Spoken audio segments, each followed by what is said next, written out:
안녕하세요. 건강 스토리텔러 정아입니다. 오늘은 오랜만에 도서 리뷰로 찾아뵙게 되었는데요. 책의 제목은 내 몸을 죽이는 기적의 첨가물입니다. 사실 처음 책 제목을 접했을 때 우리 기적이라는 단어는 긍정적으로 많이 쓰이잖아요. 근데 내 몸을 죽이는 기적의 첨가물이라고 하니까 조금 의아하더라고요. 그런데 책을 다 읽고 나서 보니까 그만큼 우리 시중에 널려있는 이 제품들 속에 이 첨가물이 얼마나 우리 몸에 해로운지를 강조하기 위한 제목이 아닐까라는 생각도 해봤습니다.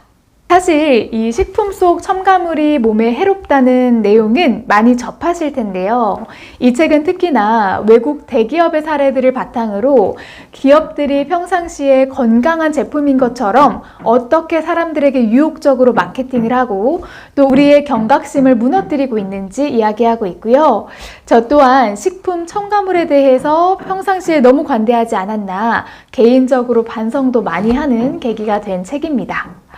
아마 이 채널을 보시는 대부분의 구독자 여러분들은 자연식 위주의 식사를 하실 것 같고요. 혹은 밖에 나가서 식품을 구매하실 때에도 이왕이면 천연 글자가 쓰여져 있거나 그리고 무조건 non-GMO 제품을 고르실 것 같아요. 자, 그런데 이 천연이라는 말도 이제는 고지곳대로 믿는 건 좀 주의하실 필요가 있을 것 같습니다. 자, 저자는 유명한 이 브랜드 회사의 물을 예시로 들었는데요.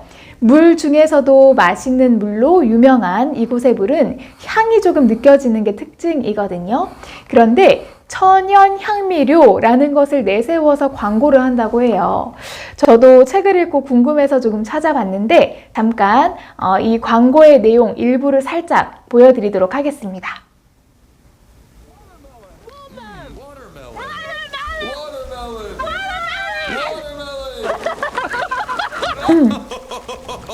Hint: water with a touch of true fruit flavor. 네, 지금처럼 마지막에 천연 향미료라는 점을 강조하기도 하고 이뿐만 아니라 이 제품의 경우에는 GMO 농산물이 아닌 일반 작물에서 추출한 천연 향미료를 함유한 제품입니다 라고 홍보를 하고 있습니다. 자, 여기서 건강을 추구하는 여러분들이라면 혹하는 문구가 아무래도 non-GMO라는 점, 그리고 천연 향미료라는 점일 텐데요. 여기에서 우리는 이 향미라는 단어를 냉철하게 살펴보실 필요가 있습니다. 왜 과일 음료 살 때도 포장지에 천연 사과 맛 이렇게 적혀 있는 경우가 많은데 왠지 사과에서 추출한 즙을 식품에 첨가했다라고 생각하기가 쉽지만 사실상 향과 맛을 보존하고 안정화시키기 위해서는 유화제 같은 첨가물을 사용을 해야 되고 또 향미료에는 프로필렌글리콜, BHA, BHT와 같은 100가지가 넘는 화학물질이 들어갈 수가 있습니다. 소비자가 이런 것들을 따져가며 구매하기 어려운 이유는요. FDA에서는 이런 화학물질을 모두 부수적 첨가물로 간주하고 있기 때문에 따로 표기할 의무를 가지고 있지 않다고 해요. 그래서 우리는 GMO가 아니다라는 말에 자연스럽게 손이 갈 수밖에 없는 거죠. 우리를 안심시키는 이 홍보 문구 이면에 무엇이 숨어 있는지 분명히 확인하실 필요가 있을 것 같습니다. 또 책을 읽으면서 남편에게도 보여준 내용이 하나 있었는데요. 원래 남편이 탄산음료를 엄청 좋아했었는데 절대 먹지 말라고 제가 잔소리를 하더하니까 남편이 이건 진짜 괜찮아 하면서 고른 게 무슨 콜라인지 아시나요? 아마 다들 눈치채셨을 것 같은데 먹어도 살 안 찔 것 같은 콜라 있죠. 네, 바로 다이어트 콜라, 제로 콜라 하더라고요. 자, 여러분, 콜라는 몸에 좋을까요? 나쁠까요? 당연히 좋지 않다고 알고 계실 텐데요. 그런데 만약 콜라 업체에서 저희 콜라는요, 먹게 되면 비만을 유발하고요, 설탕도 엄청나게 들어가요 라고 한다면 아무리 맛이 좋아도 고르기 전에 다시 한번 고민은 하게 될 것 같습니다. 그래서 저자는 한 미국 브랜드의 유명 콜라 회사에서는 운동 전문가와 영양 전문가를 고용을 해서 탄산음료, 설탕, 칼로리에 대한 위험한 거짓말을 교묘하게 확산해왔다라고 주장을 합니다. 물론 이 제로 콜라가 세상에 나왔을 때 설탕보다 당도가 200배 높은 인공감미료 아스파르탐은 식품과학의 기적처럼 보이기도 했습니다. 사람들은 드디어 칼로리 걱정 없이 단맛을 즐길 수 있는 건가 하면서 좋아하기도 했죠. 제 남편도 아마 여기에 속해 있었던 사람인 것 같아요. 하지만 가족분들 중에서 제로콜라는 괜찮다라고 강력히 주장하시는 분이 계시다면 다음에 사실을 알려주셔야 할 것 같습니다. 네, 최근 연구에 따르면 인공 감미료는 체중 감량에도 그리고 디저트 섭취량을 줄이는 데에도 도움이 되지 않는다라고 밝혀졌습니다. 국제학술지 서큘레이션에서 45세에서 64세의 남녀 9,500명의 건강 상태를 추적 조사해 본 결과 인공 감미료가 다량 들어있는 다이어트 탄산음료를 매일 마시면 대사증후군에 걸릴 위험이 34% 높아졌다는 연구 결과를 밝혀냈습니다. 또한 이런 인공 감미료는 뇌 조절 장애를 일으키기 때문에 계속해서 단 음식이 당기게 하는 부작용을 초래하기도 하는데요. 추가 연구 결과에서는 다이어트 탄산 음료를 가장 많이 마시는 사람들의 뇌가 실제로 설탕 맛에 제일 적게 반응을 했으며 최종 연구 결과 이런 음료를 자주 마시는 사람은 이 음료를 즐겨 마시지 않는 사람과 비교를 했을 때 더 많은 양의 설탕과 칼로리를 섭취를 해야 같은 양의 쾌감과 만족감을 느낄 수 있다는 결론이 나왔습니다. 결국 인공 감미료는 우리가 믿어온 기적의 제품이 결코 아니라는 거죠. 또 다른 예로 식사 대용 제품들을 말씀드리려고 하는데요. 한국인들의 흔한 인사말이 있죠. 저희 어머니도 항상 저한테 전화할 때마다 밥은 먹었니? 라고 물어봐요. 자, 우리 모두가 흔한 인사말로 식사하셨습니까? 라고 하기도 하죠. 특히 한국인은 밥심을 강조하면서 아침 식사 중요하게 생각하는데요. 그래서 현대인들의 바쁜 아침을 해결해주는 마트에 판매하는 식품이 있죠. 네, 바로 시리얼입니다. 네, 식사를 중요하게 여기는 사람들에게 이런 가공식품이 건강과 웰빙이라는 표현을 내세워서 시장에서 판매가 되고 있죠. 이 시리얼이 어떻게 나왔나 보니까 재밌는 일화가 있더라고요. 1890년대 미국의 의사이자 의학 박사였던 존 하비 켈로그가 동생과 함께 환자식으로 제공할 건강한 크래커를 개발하던 중에 우연히 콘플레이크를 만들게 되었다고 해요. 그런데 이 과정에서 대중의 입맛을 잡아야 하잖아요. 설탕을 가미하게 됩니다. 곧이어 미국 아침 식사를 대체하는 건강한 식사로 이 가공식품을 광고를 하기 시작하죠. 시간이 흐르면서 이 업계들과 경쟁을 하다 보니까 어느새 건강한 이미지는 포기하고 맛과 편의성에 집중한 시리얼 개발에 나서게 됩니다. 결국 현재는 어떤지 봤더니 정제한 밀, 옥수수, 귀리에 엄청난 설탕을 입힌 제품이 나오고 있고요. 시나몬이 들어가거나 초콜릿을 입히거나 등등 설탕이 듬뿍 들어간 만화 캐릭터를 내세운 시리얼이 수없이 쏟아지고 있습니다. 이와 관련해서 저도 조사를 해보니까 많은 사람들이 이 에너지바, 종종 운동하기 전에 식사로 즐겨 찾지만 사실 에너지바 중에서 대다수는 옥수수 시럽, 설탕과 포화지방이 잔뜩 함유가 되어 있었습니다. 또 식사 대체제라고 하는 이 에너지바 한 조각이 350칼로리까지 되는 것도 있고요.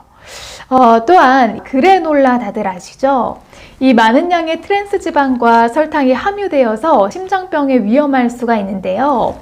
일반적으로 그래놀라 한 그릇으로는 또 만족할 수가 없기 때문에 더 많은 양을 섭취하게 된다는 점도 문제인 것 같아요.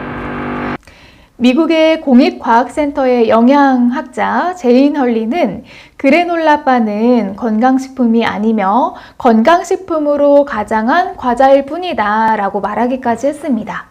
저도 찾아보니까 이 건강에 좋다면서 홍보하는 한 영양바와 또 맛을 위해 먹는 초콜릿바의 영양 성분을 비교해 보니까 그렇게 큰 차이가 없는 경우가 꽤 있더라고요. 앞으로는 건강, 웰빙을 붙이면서 판매하는 포장지의 앞면을 보실 게 아니라 진실은 사실 포장지 뒷면에 있거든요. 성분표를 꼼꼼히 확인하시고 구매하시는 습관을 들이시는 게 필요할 것 같아요. 또한 이런 것들보다 자연식을 먹는 습관을 가지는 게 가장 좋긴 합니다. 하지만 어쩔 수 없이 먹어야 하는 상황이 온다면 씨앗류, 견과류, 또 건조 과일처럼 영양가가 있는 재료에 최소한의 가공 과정을 거친 제품을 선택을 해주시는 게 아무래도 좋겠죠. 네, 마지막으로 우리가 이 식품을 구매를 하실 때 성분표에 이 글자가 있으면 꼭 피하세요 라는 이 첨가물 몇 가지를 알려드리려고 하는데요. 저자가 소개를 해준 내용이고요. 더 상세하고 많은 정보는 책 속에 있으니까 기회 되실 때 찾아보시면 많은 도움이 되실 것 같습니다. 네, 첫 번째, 전매 화학 성분으로 만든 합성 조미료인 인공 조미료입니다. 가짜 식품에 진짜 같은 맛을 내는 데 사용이 되는데요. 성분표에 합성 화학 물질, 용매제, BHA와 같은 보존제, 그리고 프로필렌 글리콜, 파라벤 등이 들어가 있으면 피하시는 게 좋고, 이런 성분은 보통 시리얼, 사탕류, 분말 주스, 디저트에 함유되어 있는 경우가 많다고 합니다. 네, 두 번째, 과산화 칼륨인데요. 표백제, 또 반죽 조절용 첨가물로 이 성분이 들어가 있으면 과도한 가공 과정을 거친 제품이라는 확실한 증거라고 합니다. 유럽은 물론 미국의 홀푸드 같은 매장에서도 사용이 중단된 성분이고요. 샌드위치 빵, 둥근 빵, 기타 구운 빵류에 많이 함유가 되어 있습니다. 또 제가 오일 고르는 팁을 이 컨텐츠에서 소개를 예전에 해드린 바 있는데요. 바로 카놀라유도 조심해 주셔야 하는 성분 중에 하나라고 해요. 정제 요리유죠. 카놀라유는 화학용매와 스티머, 중화제, 표백제, 탈취제 등을 이용해서 수없이 많은 가공을 거친 후에 병에 담기게 됩니다. 또한 GMO 제품이기 때문에 피하시는 게 당연히 좋고요. 비슷한 것으로 옥수수유도 사용하지 않는 것이 좋습니다. 오일 고르는 방법에 대해서는 이전 영상에 자세하게 소개를 해드린 게 있으니까 필요하신 분들은 내용 참고해주세요. 네, 세 번째는 바로 구연산인데요.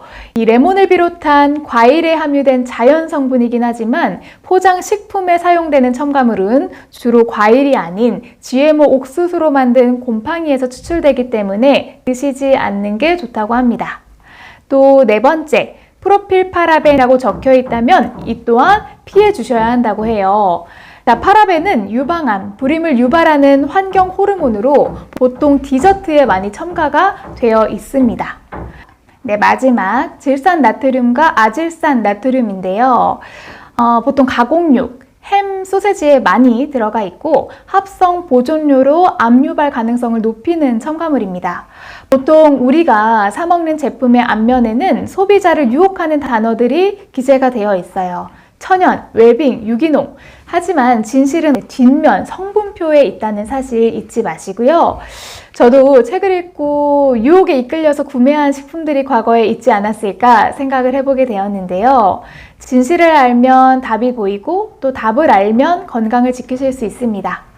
식약처 홈페이지 가보시면 식품 첨가물 공전에 안전한 첨가물 규격에 대한 내용이 있긴 하지만 규격을 한다고 해도 이런 첨가물은 사실 피하는 게 가장 좋거든요. 이번 기회에 아무렇지 않게 먹고 있지는 않았나 다시 한번 생각을 해보시는 기회가 되었으면 좋겠고, 자연이 선물해주는 자연식 자주 많이 드시면서 건강하고 행복한 삶도 함께 누리셨으면 좋겠습니다. 그럼 오늘의 컨텐츠는 이렇게 마무리하도록 하고요. 다음에 더 유익한 내용으로 찾아뵙도록 하겠습니다. 시청해주셔서 감사합니다. 항상 건강하세요.